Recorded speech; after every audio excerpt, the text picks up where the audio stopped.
അനുഗ്രഹമായി തരുവാൻ ദൈവകരണം നമ്മെ സമർപ്പിച്ച പ്രാർത്ഥനയോടെ ആയിരിക്കേണ്ടതായിട്ടുണ്ട്. 137 സങ്കീർത്തനമാണ് ഇന്ന് പകൽ ഹല്ലേലൂയ ദൈവവചന ചിന്തയ്ക്കായി നാം തിരഞ്ഞെടുക്കുവാനായിട്ടുള്ളത്. 137 സങ്കീർത്തനം അല്ലെങ്കിൽ പല ആവർത്തി നാം കേട്ടിട്ടുള്ളതാണ്.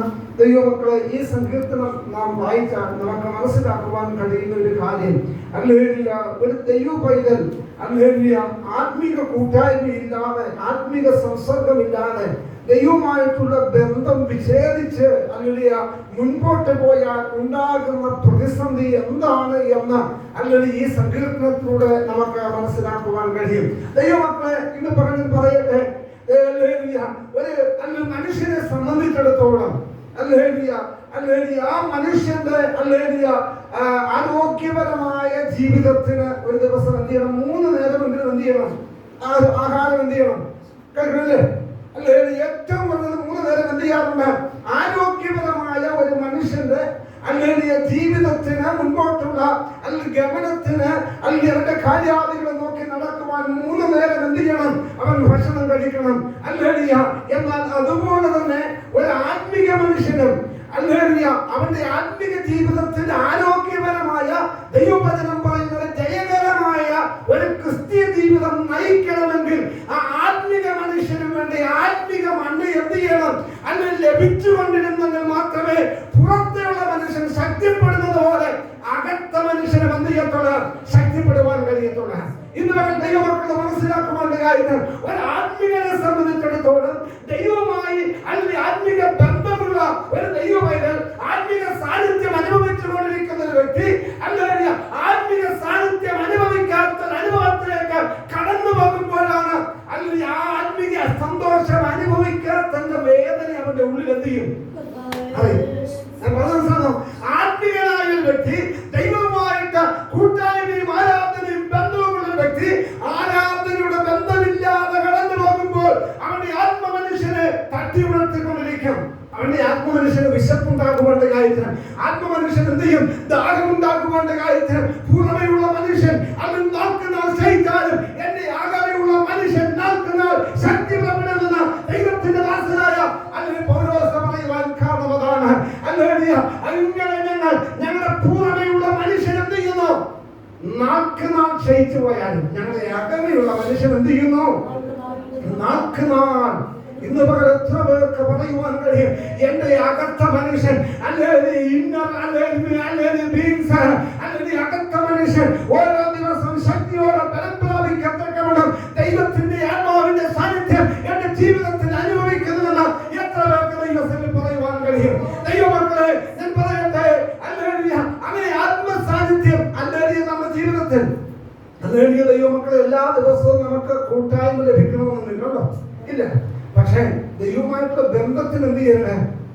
കുറഞ്ഞത് ഒരു ദിവസം രാവിലെ വൈകുന്നേരമെങ്കിലും എന്ത് ചെയ്യണം? ദൈവമക്കൾ ദൈവസന്നിധിയിൽ എന്ത് ചെയ്യണം? ഇരുന്ന് ദൈവത്തോട് പ്രാർത്ഥിക്കും, ദൈവവചനം ധ്യാനിക്കും, അല്ലെങ്കിൽ പ്രാർത്ഥനയ്ക്കും, അല്ലെങ്കിൽ ദൈവത്തോട് ചേർന്ന് നടക്കുന്നതിനും, അല്ലെങ്കിൽ ജീവിക്കുന്നതിനും, അല്ലെങ്കിൽ ദൈവം ചെയ്ത നന്മകളെ ഓർക്കുവാനും, ദൈവം നടത്തിയ വഴികളെ ഓർക്കുവാനും, അല്ലെങ്കിൽ ദൈവത്തിന് സ്തോത്രം അർപ്പിക്കുവാൻ കഴിയുന്നുണ്ടെങ്കിൽ ദൈവമക്കളെ, അല്ലെങ്കിൽ ദൈവവുമായിട്ടുള്ള നമ്മുടെ ബന്ധം അത് ഉറപ്പുള്ളതാണ്. എന്നാൽ ഇന്ന് പകൽ ആരെയും കൈ ഉയർത്തുവാൻ ഞാൻ ആവശ്യപ്പെടുന്നില്ല. എത്ര പേർ സ്വയം ശോധനയുമാണ് കാര്യത്തിന്റെ അങ്ങനെ എല്ലാ ദിവസവും ഏറ്റവും കൂടുതൽ രാവിലെയും വൈകുന്നേരമെങ്കിലും ദൈവമഹത്വം അനുഭവിപ്പാൻ ദൈവസന്നിധിയിൽ ഞാൻ മുട്ടുമുടക്കി. അത് ദൈവത്തിന്റെ വചനം പറയുന്നത് അങ്ങനെ ദാവീദ് അല്ലെങ്കിൽ ദാനിയേൽ ആദിയായ ദൈവത്തിന്റെ ദാസന്മാർ, ഭക്തന്മാർ രാവിലെയും ഉച്ചയ്ക്കും വൈകുന്നേരത്തും എന്ത് ചെയ്യണം? അവർ സങ്കടം ബോധിപ്പിച്ച് തങ്ങളുടെ ദൈവത്തോട് കരയുന്നത് പോലെ ദൈവത്തിന് പ്രാർത്ഥിക്കുന്ന തന്റെ ഭക്തന് വേണ്ടി ഇറങ്ങി വരുന്ന ഒരു ദൈവത്തെയാണ് ദൈവമക്കളെ നാം സേവിക്കുന്നത്. ഇന്ന് മനസ്സിലാക്കുവാൻ അങ്ങനെ ദൈവമക്കളെ, അങ്ങനെ ആയിരിക്കണം ഒരു ക്രിസ്തീയ ജീവിതം എന്ത് ചെയ്യേണ്ടത്? ഓരോ ദൈവപൈതലും കെട്ടിപ്പടുക്കേണ്ടത്. നാം വായിച്ച സങ്കീർത്തന ഭാഗം അങ്ങനെ ആത്മീയ അനുഭവം അനുഭവിച്ചുകൊണ്ടിരുന്ന ഒരു കൂട്ടം ജനം. മനസ്സിലായോ? അല്ലെങ്കിൽ കാലത്തും ഉച്ചയ്ക്കും വൈകിട്ടും അതിന് മാത്രമല്ല പ്രാർത്ഥിച്ചുകൊണ്ടിരുന്ന ഒരു ദൈവജനം. അല്ലെങ്കിൽ ജനത്തെ സംബന്ധിച്ചിടത്തോളം അവരുടെ ജീവിതത്തിൽ അല്ലെങ്കിൽ എല്ലാ വർഷവും 7-ലധികം എന്ത് ചെയ്യുന്ന ഉത്സവങ്ങൾ അവർ ആചരിക്കാറുണ്ട്. ഈ 7 ദിവസം തുറമാനമായി വരുന്ന ഈ ഉത്സവങ്ങൾ അല്ലെങ്കിൽ മാത്രമല്ല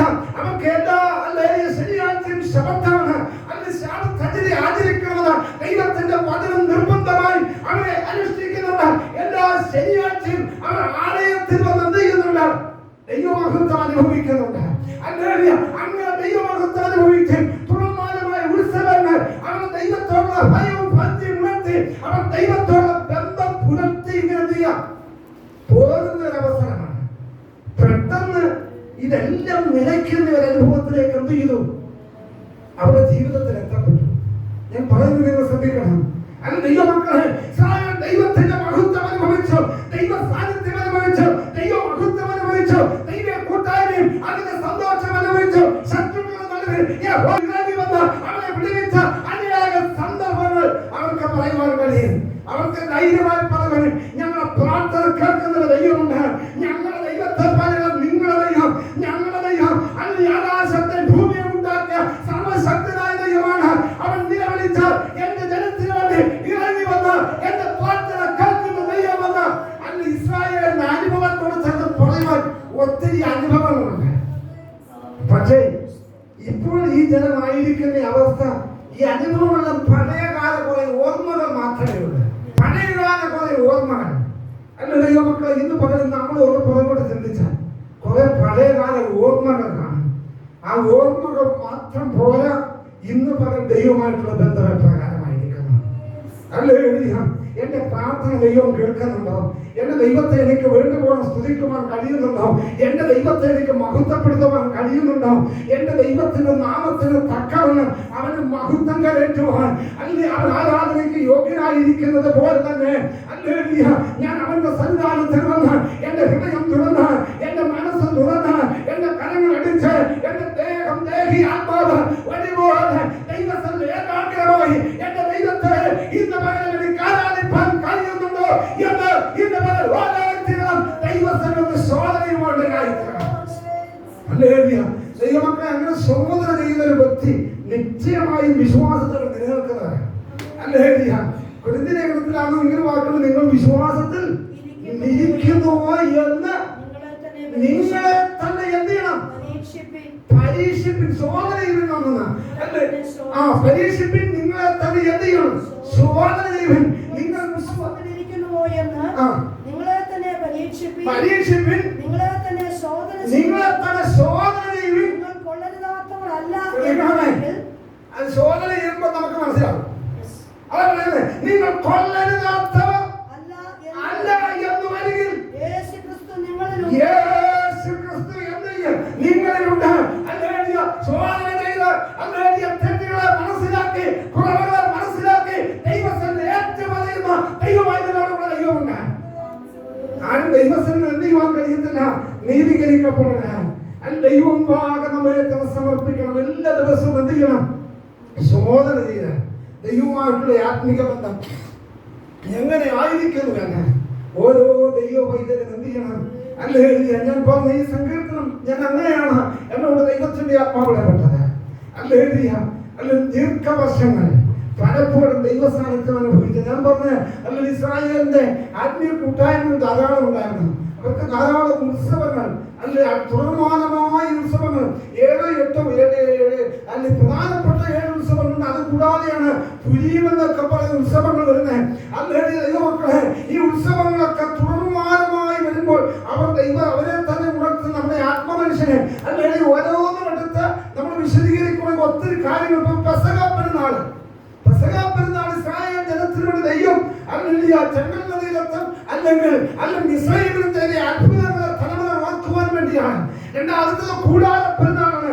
കൂടാര പെരുന്നാൾ ഓർക്കേണ്ടതാണ്. ഇസ്രായേൽ തങ്ങളുടെ പിതാക്കന്മാർ മരുഭൂമി വഴിയായി കടന്നു വന്നപ്പോൾ കൂടാരങ്ങൾ പ്രാർത്ഥനയെ ഓർത്താണ് എന്ത് കൂടാര പെരുന്നാൾ. ഹല്ലേലൂയ. പെന്തക്കോസ്ത് പെരുന്നാൾ അല്ലെങ്കിൽ പാപ പരിഹാര പെരുന്നാൾ. ആദ്യ ദിവസം ദൈവജനം എല്ലാവരും ദൈവസ്ഥലം തന്നെ അനുതാപത്തിനും പ്രാർത്ഥനയ്ക്കും അല്ലെങ്കിൽ പാപങ്ങളെ ഏറ്റുപറയുന്നതിനും ദൈവസ്ഥലം സമർപ്പിക്കുന്നതിനും കുറ്റങ്ങളെ ഏറ്റുപറയുവാനും ദൈവസ്ഥലം സമർപ്പിക്കപ്പെടുന്ന ദിവസങ്ങളാണ് പാപ പരിഹാര പെരുന്നാൾ. ദൈവമക്കളെ, ഇങ്ങനെ അല്ലെങ്കിൽ ഓരോ ഉത്സവങ്ങളും അവരുമായി ദൈവത്തിന്റെ ബന്ധം എന്ത് ചെയ്യാണ്? അവർ അരക്കിട്ടുറപ്പിച്ചു പോകുന്നതാണ്. ഇപ്പോൾ ഈ ബന്ധം ഒന്നും എന്തില്ല, ഇപ്പോൾ സ്വന്തം ദേശം നഷ്ടപ്പെട്ടു. ബാബേൽ എന്ന രാജ്യത്ത് എന്ത് ചെയ്തു?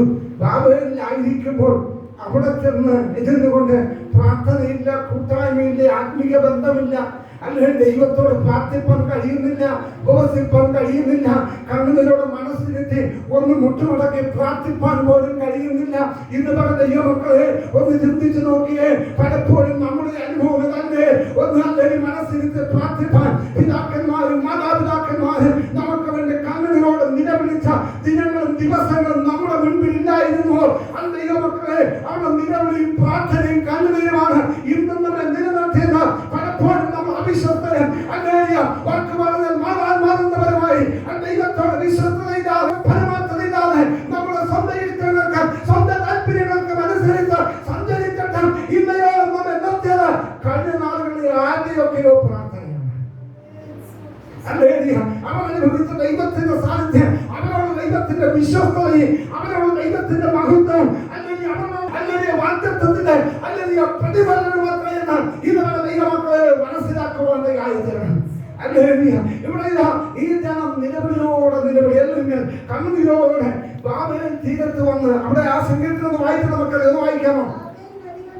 ബാബേൽ നദികളുടെ തീരത്ത് അല്ലേ യൂഫ്രട്ടീസോ നൈൽ നദി ഏതോ ഒരു നദിയാണ് ആദ്യം വഴി ഒഴുകുന്നതാണല്ലോ ഇത്. അല്ലെങ്കിൽ ആ നദിയുടെ തീരത്ത് എന്ത് ചെയ്തു? ഞങ്ങൾ ഇരുന്ന് എവിടെ ഇരുന്ന ജനമോ? സിയോനിലിരുന്ന ജനമോ, വാഗ്ദത്ത ദേശത്ത് അല്ല യെരൂശലേമിൽ ദൈവമഹത്വം അനുഭവിച്ചുകൊണ്ട് ആരാധന അനുഭവിച്ചുകൊണ്ട് ദൈവത്തോട് കൂടെ ഇരുന്ന് അല്ലേലുള്ള കൂട്ടായ്മകളും ദൈവിക സന്തോഷം അനുഭവിച്ചുകൊണ്ട് ആയിരുന്ന ജനം ഇപ്പോൾ ഇരിക്കുന്ന എവിടെന്നറിയാമോ? സ്വന്തം ദേശം രാജ്യത്തുള്ള ഒരു നദിയുടെ തീരത്ത് എന്ത് ചെയ്തു?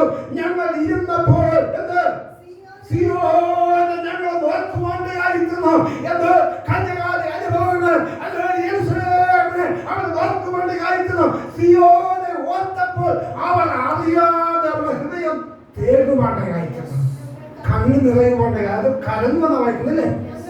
സിയോനെ ഓർത്തപ്പോൾ എന്ത് ചെയ്തു? ഞങ്ങൾ കരഞ്ഞു. ഇന്ന് പറഞ്ഞ ദൈവമക്കളെ ഞാൻ ചോദിക്കട്ടെ, കഴിഞ്ഞ നാളുകളെ പ്രാർത്ഥനയും കൂട്ടാനും അല്ലെങ്കിൽ കഴിഞ്ഞ കണ്ണുനീരിന്റെ നിലവിളിയുടെ അനുഭവങ്ങൾ ഓർക്കുമ്പോൾ എത്ര പേർക്ക് ഇന്ന് എന്റെ ജീവിതത്തിൽ അങ്ങനെ അനുഭവം അല്ലെങ്കിൽ കർത്താവേ എനിക്ക് തരണമേ എന്ന കണ്ണുനീരോടെ അല്ലെങ്കിൽ എത്ര പേർ ദൈവത്തോട് പ്രാർത്ഥിക്കും. പ്രവാചകൻ പറഞ്ഞതുപോലെ പണ്ടത്തെ പോലെ ഒരു നാൾ എന്ത് ചെയ്യണമേ? ഞങ്ങൾക്ക് മടക്കി തരണമേ. അല്ലെങ്കിൽ പണ്ടത്തെ പോലെ ഒരു നല്ല നാള് പ്രാർത്ഥിക്കുന്ന ഉപവസിക്കുന്ന കണ്ണുനീരോടെ നിലവിളിക്കുന്ന ഞങ്ങളുടെ പിതാക്കന്മാർ ദൈവസ്ഥനെ കുറിച്ച് നിലവിളിച്ചതുപോലെ ദൈവത്തോട് നിലവിളിക്കുന്ന ചില ദിവസങ്ങൾ കർത്താവേ ഞങ്ങൾക്ക് തരണമേ. അല്ലെങ്കിൽ ആത്മാർത്ഥമായി ഇന്നവരെ പ്രാർത്ഥിക്കുന്നവർക്ക് അല്ലെങ്കിൽ നിന്റെ അവസ്ഥകൾക്ക് നിന്റെ സ്ത്രീകൾക്ക് മാറ്റം വരുത്തുവാൻ എന്റെ കർത്താവ് ശക്തനാണ്. ഇന്നവരെ ദൈവമക്കളെ നാം മനസ്സിലാക്കുവാൻ ആയിട്ടുണ്ട്. നമ്മുടെ പ്രാർത്ഥനയുടെ കുറവുകളാണ് പലപ്പോഴും നമ്മുടെ ദൈവത്തിൽ നമ്മൾ എന്ത് ചെയ്തിരിക്കുന്നത്? വായിക്കുന്ന വാക്യം അല്ലെ നിങ്ങളുടെ നിങ്ങളെയും നിങ്ങളുടെ ദൈവത്തെയും തമ്മിൽ എന്ത് ചെയ്തിരിക്കുന്നത്? അകറ്റി നിർത്തിയിരിക്കുന്നത്. ശ്രദ്ധിക്കണം, എന്താ? നിങ്ങളുടെ അകത്യങ്ങളത്രേ നിങ്ങളെയും നിങ്ങളുടെ ദൈവത്തെയും തമ്മിൽ എന്ത് ചെയ്തിരിക്കുന്നത്? അകറ്റി നിർത്തിയിരിക്കുന്നത്. അകന്നു നിന്നാൽ പ്രാർത്ഥന കേൾക്കും. അല്ലേ അല്ലേ? അതിനെ എടുത്തൊന്ന് വായിക്കാമോ? ഭാഗം ആദ്യ ഭാഗമല്ല. അല്ലേ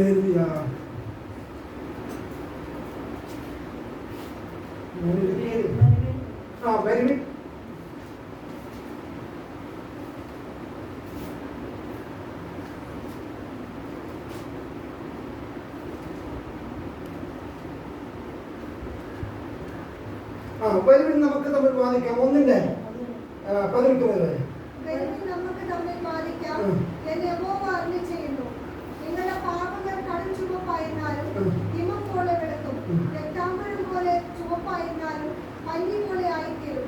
നിങ്ങൾ മനസ്സ് വെച്ച് കേട്ടനുസരിക്കുന്നുവെങ്കിൽ ദേശത്തിന്റെ നന്മ അനുഭവിക്കും. മത്സരിക്കുന്നുവെങ്കിലോ ആ ഭാഗം ചേർന്നൊരു ഭാഗമാണ് എന്റെ മനസ്സിലെ അല്ലെങ്കിൽ വരുവിൻ നമുക്ക് തമ്മിൽ വാദിക്കാം. അത് അവിടെ വായിക്കുന്ന നേരത്തെ ചിന്തിച്ച നിങ്ങളുടെ നാം ചിന്തിച്ച വചനം ഏതാണ്? നിങ്ങളെ അകത്യങ്ങൾ നിങ്ങളെയും നിങ്ങളുടെ ദൈവത്തെയും തമ്മിൽ എന്ത് ചെയ്തിരിക്കുന്നത്? ഭിന്നിപ്പിച്ചിരിക്കുന്നത്. അല്ലേ? അല്ലെങ്കിൽ നിങ്ങളുടെ അകത്തുകൾ എത്ര കഠിനമായിരുന്നാൽ അത് രക്താംബരം പോലെ വെളുപ്പിപ്പാൻ, അത് നമ്മുടെ പാപങ്ങൾ എത്ര കഠിനമായിരുന്നാലും അത് വെളുപ്പിപ്പാൻ നമ്മുടെ കർത്താവ് ശക്തനാണ്.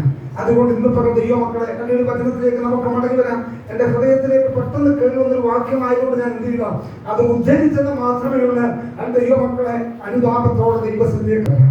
അല്ലെങ്കിൽ ഈ കഥാപതാണ് നമ്മെ കുറിച്ച് ആഗ്രഹിക്കുന്നത്. അല്ലെങ്കിൽ ഇസ്രായേൽ ജനം അല്ലെങ്കിൽ തീരത്തിലല്ല, അവർ അവരുടെ പഴയകാല ഓർമ്മകൾ ഓർത്തപ്പോൾ ഇന്നത്തെ അനുഭവമായി അവരൊന്ന് കമ്പയർ ചെയ്യുവാണ്ടായിരുന്നു. അപ്പോൾ അവർക്ക് മനസ്സിലായി, ഇവിടെ എനിക്ക് ദൈവസാന്നിധ്യം അനുഭവിക്കാൻ കഴിയുന്നില്ല, ദൈവമായിട്ടുള്ള കൂട്ടായ്മ എനിക്കില്ല, ദൈവമായിട്ടുള്ള ബന്ധം എനിക്ക് നഷ്ടപ്പെട്ടു, എനിക്ക് പ്രാർത്ഥിപ്പാൻ കഴിയുന്നില്ല. അല്ലെങ്കിൽ സിയോനെ ഓർത്തപ്പോൾ അവർ കണ്ണീരോട് ദൈവത്തോട് നിലവിളിപ്പണ്ടായിരുന്നു. കണ്ണുനീർ കണ്ടാൽ മറിയാതെ പോകുന്ന കർത്താവല്ല, നിന്റെ സ്ഥിതികൾക്ക് മാറ്റം വരുത്തുവാൻ, അല്ലെങ്കിൽ നിന്റെ നഷ്ടപ്പെട്ട അനുഭവങ്ങൾക്ക് അല്ലെങ്കിൽ തിരികെ തരുവാൻ, അല്ലെങ്കിൽ തുള്ളൻ തിന്നതിനും വെട്ടിക്കളി നശിപ്പിച്ചതിനും സംവത്സരങ്ങൾ തൊത്തവണ്ണം നിന്റെ അവകാശത്തിലേക്ക് നിനക്ക് മടക്കി തരുവാൻ കഴിയുന്ന ഒരു ദൈവം ഇന്ന് പകൽ നമ്മുടെ നടുവിലുണ്ട്. ആ ദൈവത്തോട് നിലവിളിച്ചാൽ ദൈവമക്കളെ ഇന്ന് പകൽ നമുക്ക് വേണ്ടി അവൻ അത്ഭുതങ്ങളെ പ്രവർത്തിക്കാം എന്നാണ് മനസ്സിലാക്കുവാൻ ആയിട്ടുണ്ട്. അല്ലെങ്കിൽ നദികളുടെ തീരത്ത് ഞങ്ങൾ ഇരുന്നു, സിയോനെ ഓർത്തപ്പോൾ ഞങ്ങൾ കരഞ്ഞു. അതിന്റെ നടുവിലെ അലറി വൃക്ഷത്തിന്മേൽ ഞങ്ങൾ ഞങ്ങളുടെ കിന്നരങ്ങൾ എന്ത് ചെയ്തു, തൂക്കിയിട്ട്. അല്ലേലിയ ശ്രദ്ധിക്കണമേ, ഇപ്പോൾ ബാബേൽ നദിയുടെ തീരത്ത് അവരിയ്ക്കുമ്പോൾ, അല്ലേലിയ അവർ സിയോനിലായിരുന്നപ്പോൾ ദൈവത്തിന് പാടിയിരുന്ന, ദൈവത്തിന് അല്ലേലിയ വാദ്യ അല്ലെങ്കിൽ വാദ്യങ്ങൾ മുഴക്കിയിരുന്ന വാദ്യോപകരണങ്ങൾ ഉണ്ടായിരുന്നു. ഇപ്പോൾ ബാബേൽ വന്നപ്പോൾ അതും കൂടെ എന്ത് ചെയ്തിട്ടുണ്ട്, കൊണ്ടുവന്നിട്ടുണ്ട്. പക്ഷെ ഇപ്പോൾ ഈ വാദ്യോപകരണങ്ങൾ കയ്യിൽ നിന്ന് മനോഹരമായ പാടിയിരുന്നത് ഇപ്പം അതിന്റെ അല്ലേലിയ അല്ല ഈ നദീതീരത്തുള്ള ഒരു വൃക്ഷത്തിന്റെ കൊമ്പുകൾ എന്ത് ചെയ്യാം, അലറി വൃക്ഷത്തിന്മേൽ തൂക്കിയിട്ടിരിക്കുകയാണ്. വൃക്ഷത്തിന്മേൽ എന്ത് ചെയ്യാം, ഞങ്ങളുടെ കിന്നരങ്ങളെ തൂക്കിയിട്ടിരിക്കണം. ഇന്ന് പകൽ അല്ലെങ്കിൽ ദൈവമക്കളെ ആരാധിപ്പാൻ കഴിയാതെ പ്രാർത്ഥന നഷ്ടപ്പെട്ട അനുഭവമാണെങ്കിൽ, അല്ലെങ്കിൽ നിരാത്ത അനുഭവമാണെങ്കിൽ, അലറി വൃക്ഷങ്ങൾ തൂക്കിയിട്ടിരിക്കുന്ന അല്ലെങ്കിൽ വാദ്യോപകരണങ്ങൾ എടുത്ത് കരങ്ങൾ അടിച്ച് അല്ലെങ്കിൽ പാടുവാൻ നമുക്ക് കഴിയണം. മക്കളെ അല്ലേലിയ പൊതുവെ ബുദ്ധിക്കോസുകളുടെ വിവിധ സഹോദരിമാരുടെ ഭാഗമാണ് ആരാധനയ്ക്ക്. സഹോദരന്മാർ എന്ത് ചെയ്യാറില്ല, പലപ്പോഴും അല്ലേലിയ അതിന്റെ ഒരു ഓണത്തിന് പോകുവാനുള്ള സഹോദരന്മാർ ഒരുമിച്ച് എന്ത് ചെയ്യണം, അല്ലെ ദൈവത്തെ ആരാധിപ്പാടായിരിക്കണം. അല്ലെ 10 കമ്പിയുള്ള വാദിത്രം കൊണ്ട് എന്ത് ചെയ്യണം, അല്ലേലിയ മനോഹരമായ വീണ വീട്ടി നമ്മുടെ ദൈവത്തെ ആരാധിക്കണമെന്നാണ് ദൈവത്തിന്റെ വചനം പറയുന്നത്. നാം ശക്തിയോടെ ദൈവത്തെ ആരാധിക്കുമ്പോൾ ദൈവത്തിന്റെ മഹത്വം നമ്മുടെ നടുവിലേക്ക് ഇറങ്ങി വരും എന്നുള്ളതിന് യാതൊരു സംശയമില്ല. അവർ പറയുകയാണ്, അല്ലേലിയ നദീതീരത്തുള്ള അനേക വിഷയങ്ങളുടെ ഞങ്ങൾ ഞങ്ങളുടെ കിന്നരങ്ങളെ തൂക്കിയിട്ടു. അടുത്തത് ഞങ്ങളെ ബദ്ധരാക്കി കൊണ്ടുപോയവർ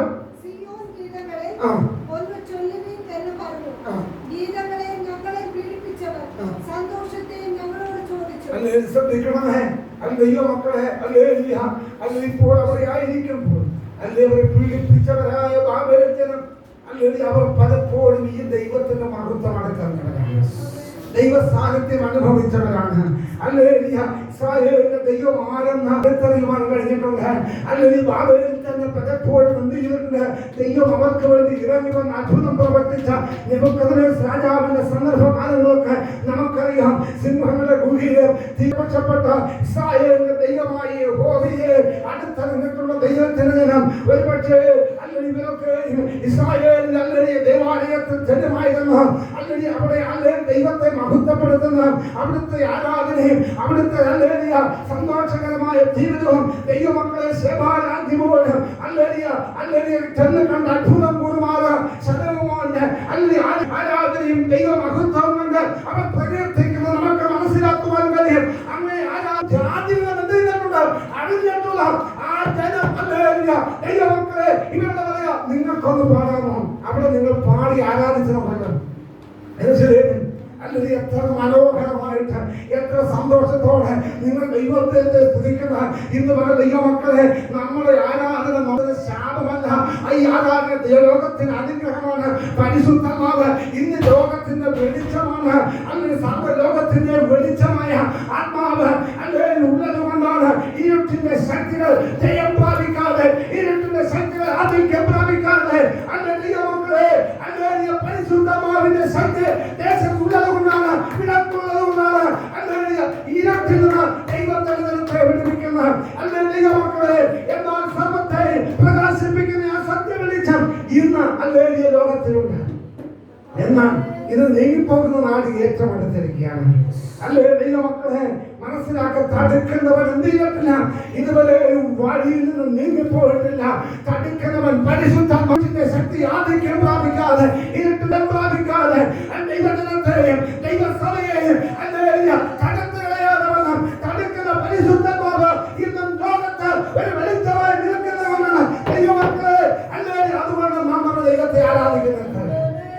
നമ്മുടെ ദൈവത്തെ ആരാധിക്കുന്ന ലോകത്തിന് അനുഗ്രഹമാണ്. അവർക്ക് മനസ്സിലാക്കുവാൻ കഴിയുന്നില്ലെന്ന്, ലോകത്തിന് ഗ്രഹിപ്പാൻ കഴിയുന്നില്ലെന്ന് ദൈവമക്കളെ നമ്മുടെ ആരാധനയും പ്രാർത്ഥനയുമാണ് ഇരുട്ടിന്റെ ശക്തിയുടെ ബലം പ്രാപിക്കാതെ അതിനെ തടഞ്ഞു നിർത്തുന്നത്, അതിന് പ്രതിബന്ധമായി നിൽക്കുന്നത്. ഇരുട്ടിന്റെ ശക്തികൾക്ക് ശക്തി പ്രാപിക്കാൻ കഴിയാത്തത് സത്യത്തിലും ആത്മാവിന്റെ ആരാധന. എത്ര വിശ്വസിക്കുന്നു ദൈവമക്കളെ? ഈ ആരാധന ഉള്ളതുകൊണ്ട് ഈ ആരാധന നിലച്ചാൽ ആരാധന നിലയ്ക്കണമെന്ന് വചനപ്രകാരം എന്ത് ചെയ്യണം? സഭ നീങ്ങിപ്പോകണം. സഭ തടുക്കുന്നവർ എന്ത് ചെയ്യണം? വഴിയിൽ നീങ്ങിപ്പോകണം. അത് കർത്താവിന്റെ വരവിരുത്. അത് കഴിഞ്ഞ പിന്നെ അധർമ്മമൂർത്തി എന്ത് ചെയ്യും?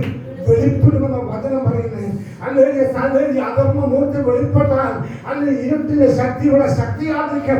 ഇരുട്ടിന്റെ ശക്തിക്ക് എതിർത്ത് നിൽക്കുവാൻ അല്ലെങ്കിൽ തടുക്കുന്നതിന് വഴിയിൽ നിന്ന് മാറിപ്പോയാൽ പിന്നെ ഭീകരമായ അന്തരീക്ഷമാണ് അല്ലെങ്കിൽ അധർമ്മമൂർത്തിയുടെ ഭരണമായിരിക്കും. അതുകൊണ്ട് ദൈവമക്കളെ നമ്മുടെ നിലവിളിയും കണ്ണുനീരും പ്രാർത്ഥനയും കുറഞ്ഞു പോകാതെ ശക്തിയോടെ ദേശത്തിന് വേണ്ടി നിലവിളിക്കുന്നുണ്ട്. ദൈവത്തിന്റെ മഹത്വം നമുക്ക് വേണ്ടി വെളിപ്പെടും എന്നുള്ളതിന് യാതൊരു സംശയമില്ല. അങ്ങനെ ദൈവമക്കളെ നമ്മുടെ പ്രാർത്ഥന അനേകർക്ക് ആവശ്യമാണ്. ബാബിലോണിൽ വന്ന് പറയുക, നിങ്ങളുടെ ദൈവത്തോട് എന്ത് ചെയ്യണം? പ്രാർത്ഥിക്കുന്ന പ്രാർത്ഥന, ആ നിലവിളി അങ്ങനെ എത്ര മനോഹരമാണ്. നിങ്ങളെ പീഡിപ്പിച്ചതാക്കിയ, പക്ഷേ അത് നിങ്ങൾക്ക് കേൾക്കാൻ എന്താണ്? ഒന്ന് സിയോൻ ഗീതങ്ങൾ ഒന്ന് ചൊല്ലുവിൻ.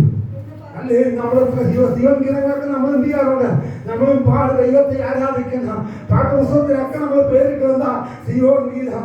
ഇന്ന് പല ദൈവമക്കളെ സിയോൻ ഗീതം ഇന്ന് പല എപ്പോഴും മണ്ണിലെ നമ്മുടെ ജീവിതത്തെ നമ്മുടെ ഭവനത്തിന്റെ അകങ്ങളിൽ അല്ലേ ഇസ്രായേലിന്റെ മഹത്വമായവനെ, ഇസ്രായേലിന്റെ ശ്രേഷ്ഠനായവനെ, സകല ലോകത്തിന്റെയും അല്ലേ വെളിച്ചമായവനെ അല്ലേ ആരാധിക്കുന്നത് പ്രാർത്ഥിക്കുന്നതാണ്. സിയോൻ ഗീതം പാടുന്നതാണ്.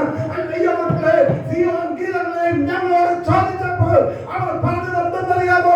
ഞങ്ങളുടെ ദൈവത്തിന്റെ ഗീതം അന്യദേശത്ത് പാടുന്നത് എങ്ങനെ? ഇതുപോലെയാണോ നമ്മുടെ അനുഭവം? ഞങ്ങൾ അവരുടെ ചിന്ത യെരൂശലേമിൽ മാത്രമേ ചെയ്യാൻ പറ്റുള്ളൂ. പുതിയ നിയമസഭയെ ദൈവം ഉൾപ്പെടെയാക്കിയാൽ പുതിയ നിയമസഭയോട് അല്ലെങ്കിൽ പഴയ നിയമം വെളിച്ചത്തിൽ അവർക്ക് ആളെയും വേണമെന്ന് ആരാധിക്കാൻ പറ്റില്ലായിരുന്നു. അവർക്ക് മനസ്സിലങ്ങനെ അങ്ങനെ സാന്നിധ്യം കൂടി ഉണ്ടായിരുന്നു. എന്നാൽ ഇന്ന് പകൽ ഞാൻ പറയട്ടെ, നമ്മുടെ ശരീരം ദൈവത്തിന്റെ ആലയമാണ്. നമ്മുടെ ശരീരത്തിൽ അവൻ വാസിക്കുന്നുണ്ട്.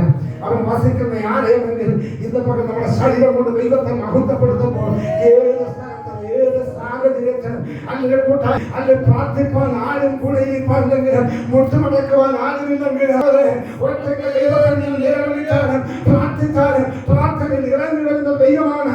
ഇന്നലെ ദൈവമക്കളെ പുതിയ ദൈവത്തിന്റെ ആരാധനയെന്ന ഇന്നലെ ദൈവമക്കൾ മനസ്സിലാക്കുവാൻ കാണുന്ന യോഹന്നാന്റെ അല്ലെങ്കിൽ നമ്മൾ എല്ലാവരും പാടുന്ന പ്രാർത്ഥിക്കുമ്പോഴൊക്കെ ഒരുമിച്ച് പറയാം, കർത്തൃ ദിവസത്തിൽ യോഹന്നാൻ ആത്മവിവശനായി. പറയുമ്പോൾ നല്ല രസം ആത്മവിവശനൊക്കെ പറയും.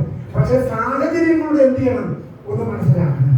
അല്ലേ ഡൊമീഷ്യൻ ചക്രവർത്തിയാൽ കൊല്ലുവാൻ ഒരു മാർഗവും ഇല്ലാതെ അല്ല ഭക്തന്മാരെ മുഴുവൻ മുടിച്ചു കൊല്ലുവാൻ തയ്യാറായ ഡൊമീഷ്യൻ ചക്രവർത്തി, റോമൻ ചക്രവർത്തി യോഹന്നാനെ നാട് കടത്തുവാൻ കാണിച്ചത്.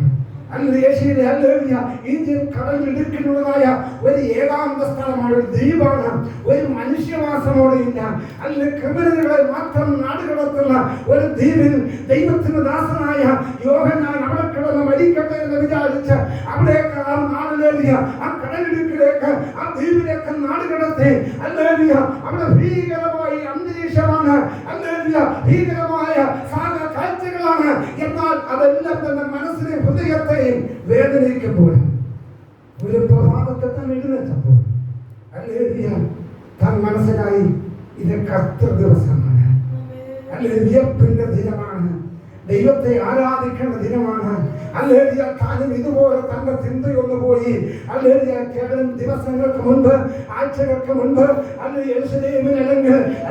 ആയിരുന്നപ്പോൾ ആരാധിപ്പാൻ കൂട്ടനും കൂട്ടായ്മയ്ക്കും വിശ്വാസികളും ദൈവമക്കളെ ആശ്വസിപ്പിക്കുവാനും ദൈവവചനം പ്രസംഗിപ്പാനും പരസ്പരം കൂട്ടായ്മയുടെ കരം കൊടുക്കുവാനും പലരും തന്നോട് കൂടെ ഉണ്ടായിരുന്നു.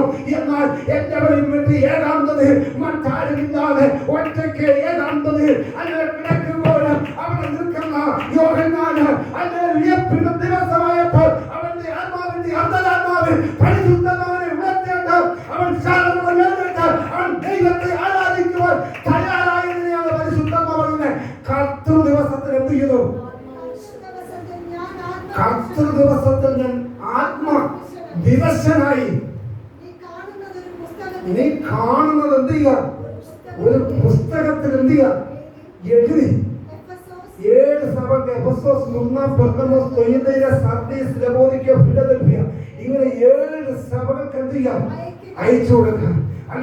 തുറന്നുള്ള വെളിപ്പാട് മുഴുവൻ ദൈവം അവരുടെ ദൈവം നൽകുന്നതായി നമുക്ക് മനസ്സിലാക്കുവാൻ കഴിയും. ഇന്ന് പല ദൈവമക്കളെ, അതുകൊണ്ട് നമുക്ക് ദൈവത്തോട് നിലവിളിക്കാം. ആരും ഇല്ലെങ്കിലും ഏകാന്തതയിലാണെങ്കിലും ദൈവമക്കളെ ദൈവത്തോട് പ്രാർത്ഥിക്കുന്നു പോകരുത്. നമ്മുടെ പ്രാർത്ഥന നമ്മുടെ ചുറ്റുപാടുകൾക്ക്, നമ്മുടെ ദേശത്തിന്, നമ്മുടെ രാജ്യത്തിന് ആവശ്യമാണ്. ഇന്ന് വിശ്വസിക്കുന്നു നമ്മുടെ പ്രാർത്ഥന ഈ ലോകത്തിന് അനുഗ്രഹമാണ്. നമ്മുടെ കണ്ണിന് ഈ ലോകത്തിന് അത് വെളിച്ചമായി തീരട്ടെ. ദൈവമക്കളെ, അങ്ങനെ ദൈവത്തിന്റെ നാമം ഈ ലോകത്തിന് അനുഗ്രഹമാണ്.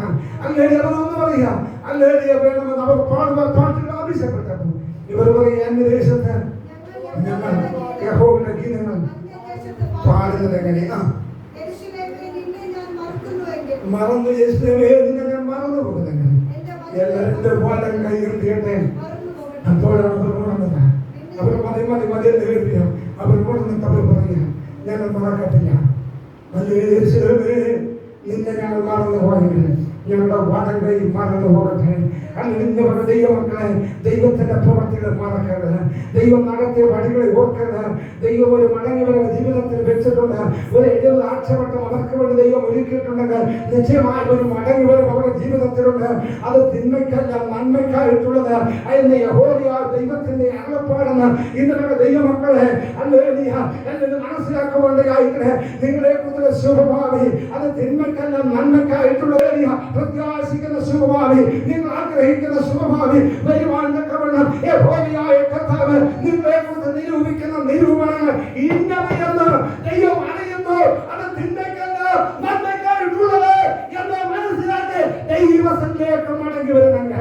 നിലവിളിക്കുന്നവന്, കണ്ണുനീരോടെ നിലവിളിക്കുന്നവന് നമ്മുടെ പ്രാർത്ഥനയ്ക്ക് ദൈവം മറുപടി നൽകണം. ഇന്ന് പകൽ ഒരു നിമിഷം എത്തിച്ചു കൊടുത്താണ് ഞാൻ എന്റെ വാക്കുകളെ ദൈവമക്കളെ പഴയകാല അനുഭവങ്ങളിലേക്ക് ഒരു നിമിഷം കൂടെ എല്ലാവരും ഹൃദയത്തിൽ നോക്കണമേ, എന്നെ ഒരു നിമിഷം ശ്രദ്ധിക്കണമേ. നമ്മുടെ പിതാക്കളാണ് ദൈവത്തെ ആരാധിച്ച നാളുകൾ, ദൈവ സാന്നിധ്യം അനുഭവിച്ച നാളുകൾ നമ്മുടെ മുൻപിലുണ്ടായിരുന്നു. അന്ന് വലിയ കൂട്ടങ്ങളൊന്നുമില്ല, ചെറിയ കൂട്ടങ്ങൾ. ചെറിയ കൂട്ടങ്ങൾ, ചെറിയ വീടുകൾ, വലിയ മണിമാളുകൾ ആർക്കുമില്ലായിരുന്നു. പക്ഷേ അവിടെ ദൈവത്തോട് നിലവിളിച്ചു. അവളെ പ്രാർത്ഥന കേട്ടു. ദൈവം അവർക്ക് വേണ്ടി ഇറങ്ങി വന്നു. ഇസ്രായേലിന്റെ പരിപാലകൻ മയങ്ങാത്തവനായി, ഉറങ്ങാത്തവനായി തന്റെ ജനത്തോട് കൂടെ ഇരുന്നെങ്കിൽ ഇന്ന് ദൈവമക്കളെ ദൈവത്തോട് നിലവിളിക്കുന്നവങ്ങൾ, പ്രാർത്ഥിക്കുന്നവങ്ങൾ ദൈവം നമുക്ക് വേണ്ടി ഇറങ്ങി വന്ന് നമുക്ക് വേണ്ടി അത്ഭുതങ്ങളെ പ്രവർത്തിപ്പാൻ നമ്മുടെ കർത്താവ് ശക്തനാണ്. അതുകൊണ്ട് ഇന്ന് പകൽ ആ ദൈവത്തിന്റെ കരങ്ങളെ സമർപ്പിച്ച് ജയകരമായ ക്രിസ്തു ജീവിതത്തിന് വേണ്ടി ഈ വചനത്തിനുണ്ടാകെ നമ്മളെ സമർപ്പിക്കാം. ഈ വചനങ്ങളാണ് ദൈവമായ കർത്താവ് നമ്മെ സഹായിക്കട്ടെ എന്ന് പറഞ്ഞുകൊണ്ട് ഞാൻ എന്റെ വാക്ക് തിരിക്കുന്ന ദൈവം നമ്മെ സഹായിക്കും. അനുഗ്രഹിക്കട്ടെ. പ്രാർത്ഥനയോട് നമുക്ക് ദൈവസന്നിധാനത്തിലായിരിക്കാം.